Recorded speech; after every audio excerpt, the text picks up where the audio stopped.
26 ವರ್ಷಗಳ ನಂಬಿಕೆ, ಲಕ್ಷಾಂತರ ಸಂತೋಷದ ಮದುವೆಗಳು. ಕನ್ನಡ ಮ್ಯಾಟ್ರಿಮನಿ ಡೌನ್ಲೋಡ್ ಮಾಡಿ. ನೋಡಿ, ಇದೇ ಈ ರೀತಿಯಾಗಿ ಅವರಿಗೆ ಬೇಕಾದಂಥ ವ್ಯಕ್ತಿಗಳಿಗೆ ಪರ್ಮಿಷನ್ ಕೊಡ್ತಾರೆ.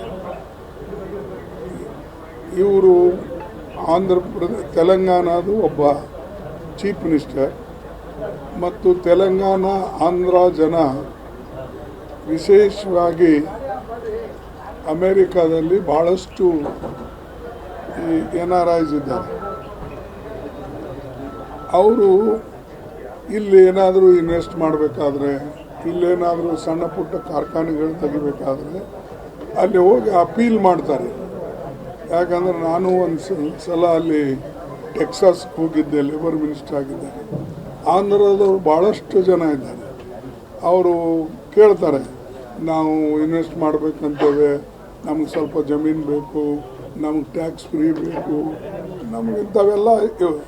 ಅದಕ್ಕಾಗಿ ಸಾಕಷ್ಟು ಚೀಫ್ ಮಿನಿಸ್ಟರ್ಗಳು ಅಮೇರಿಕಕ್ಕೆ, UK-ಗೆ, ಎಲ್ಲೆಲ್ಲಿ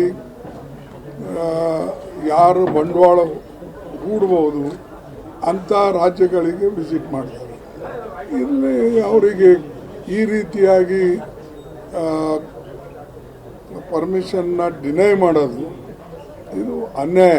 ಮತ್ತು ಇಂಥದ್ದು ಮಾಡಲಿಕ್ಕೆ ಇವರು ಅಟ್ಲೀಸ್ಟ್ ಇದು ದೇಶಕ್ಕೆ ಒಳ್ಳೆಯದಾಗ್ತದೆ. ಅಲ್ಲಿಂದ ಏನಾದ್ರು ಬಂಡವಾಳ ಬಂದರೆ ರಾಜ್ಯಕ್ಕೆ ಒಳ್ಳೆಯದಾಗ್ತದಲ್ಲ, ದೇಶಕ್ಕೂ ಒಳ್ಳೆಯದಾಗ್ತದೆ. ಸೊ ಎಂಪ್ಲಾಯ್ಮೆಂಟ್ ಸಿಗ್ತದೆ. ಅದು ಸೆಂಟ್ರಲ್ ಗೌರ್ಮೆಂಟ್ ಪರ್ಪಸ್ಲಿ ಪ್ರಿವೆಂಟ್ ಮಾಡ್ತಾಯಿದೆ.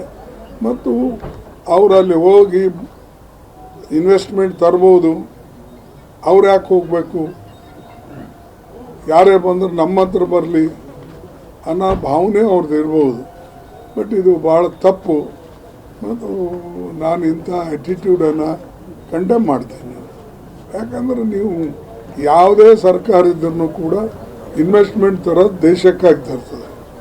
ಒಬ್ಬ ಚೀಫ್ ಮಿನಿಸ್ಟರ್ ಇವತ್ತು ಇರ್ತಾನೆ, ನಾಳೆ ಇರಲ್ಲ. ಆದರೆ ಇನ್ವೆಸ್ಟ್ಮೆಂಟು ಅಥವಾ ಕಾರ್ಖಾನೆಗಳು ಬಂದಿವು, ಅವು ಅಟ್ಲೀಸ್ಟ್ ಇಲ್ಲಿ 15, 20, 50 ವರ್ಷ ಇರ್ತಾರೆ. ಅದಕ್ಕೆ ಈ ಅವರು ಡಿನೈ ಮಾಡಿದ ತಪ್ಪು ಮಾಡಬಾರ್ದು. Prime Minister Modi says policies should be formulated based on the needs of the country and its people, rather than forcing the country to adopt the policies themselves. That is what Pandit Jawaharlal Nehru did. He did according to needs. At that time, aim was needed. He did. Public sector was needed. He did. Then he needed education is important. So many aims. Then this IIT, IIM. ಇವೆಲ್ಲ ಮಾಡಿದ್ದು ಅದ್ರ ಸಲಕ್ಕೆ. In that circumstances ನಮ್ಮ ದೇಶದಲ್ಲಿ ಏನು ಇರಲಿಲ್ಲ, engineering college, medical college ಇವು ಇರಲಿಲ್ಲ ಅವಾಗ. ನಮ್ಮಲ್ಲಿ ಈಗ ಒಂದೇ ಮೆಡಿಕಲ್ ಕಾಲೇಜ್ ಯಾವಾಗ ಬಂದಿದ್ದು, ಅದನ್ನು ಜವಾಹರ್ಲಾಲ್ ನೆಹರು ಟೈಮ್ನಾಗ ಬಂದಿದ್ದು. ಇಲ್ಲಿರೋದು ಬೆಳಗಾಂನಾಗ ಇರೋದು. ಇವೆಲ್ಲ ನೆಹರು ಕಾಲದಲ್ಲೇ ಪಂಚವಾರ್ಷಿಕ ಯೋಜನೆ ಕೆಳಗೆ ಬಂದಿದ್ದು. ಅದಕ್ಕೆ ಯಾರೇ ಮಾಡಿದ್ರೂ ನೀಡ್ ಬೇಸ್ಡ್ ಮಾಡಬೇಕು ಅಂದ್ರೆ ಅವ್ರ ಬಳಿ ಪ್ಲ್ಯಾನ್ ಬೇಕು.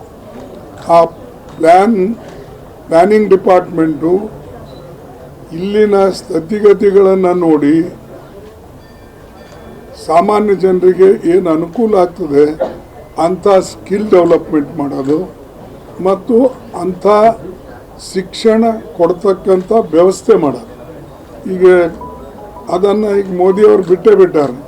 ಅದಕ್ಕೆ ಅವ್ರು ಹೇಳೋದೇನೆಂದರೆ, ಯಾರು ಏನಾರು ಮಾಡ್ಕೊಳ್ಳಿ, ನನಗೇನು ಬೇಕು ಅದನ್ನೇ ನಾನು ಮಾಡೋದು. ಸೊ ನೀಡ್ ಬೇಸ್ಡ್ ಎಲ್ಲಿ ಮಾಡಿದ್ದಾರೆ. ನಾನು ಸ್ಕಿಲ್ ಡೆವಲಪ್ಮೆಂಟ್ ಸೆಂಟರ್ಗಳ ತರೋಕ್ಕೆ ಜರ್ಮನಿ ಸರಿ ಇದು ಮಾಡಿದ್ದೆ. ಈ ಗುಲ್ಬರ್ಗಾದಾಗ ಒಂದು ತಂದಿದ್ದೀನಿ, ಬೆಂಗಳೂರಿನಾಗ ಒಂದು ತಂದಿದ್ದೀನಿ.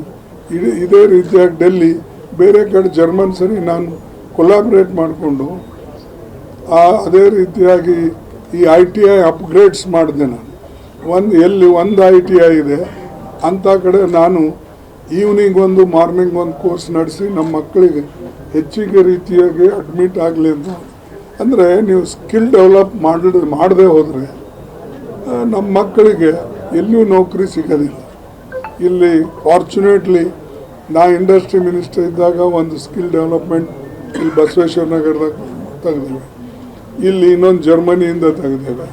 ITIಗಳು ಇನ್ಕ್ರೀಸ್ ಮಾಡಿದ್ವಿ, ಪ್ರೈವೇಟ್ ITIಗಳಿಗೂ ಹೆಚ್ಚಿನ ಪ್ರೋತ್ಸಾಹ ಲೇಬರ್ ಮಿನಿಸ್ಟರ್ ಇದ್ದಾಗ ನಾನು ಕೊಟ್ಟೆ. ಯಾಕೆ ಉದ್ದೇಶ ಏನಂತಂದರೆ ಇದು ಸ್ಕಿಲ್ ಡೆವಲಪ್ಮೆಂಟ್ ಬಂತಂದರೆ ಏನಾದರೂ ಮಾಡಿ ಎಲ್ಲಿಯಾದರೂ ಹೋಗಿ ಬದುಕ್ತಾನೆ ಮನುಷ್ಯ. ಮತ್ತು ಸ್ಕಿಲ್ಲೇ ಇಲ್ಲ ಅಂದರೆ ಬರೀ ನಾ BA ಓದ್ದ MA ಓದ್ದ ಅಂದ್ರೆ ಅದು ಒಂದಕ್ಕೆ ಎಲ್ಲಿ ನೌಕರಿಗಳು ಸಿಗೋದಿಲ್ಲ. That's why I am saying what Modi is now realizing this has been already done by Pandit Jawaharlal Nehru ji. His vision for education, his vision for youths was greater than Mr. Modi. 26 ವರ್ಷಗಳ ನಂಬಿಕೆ, ಲಕ್ಷಾಂತರ ಸಂತೋಷದ ಮದುವೆಗಳು. Kannada matrimony download ಮಾಡಿ.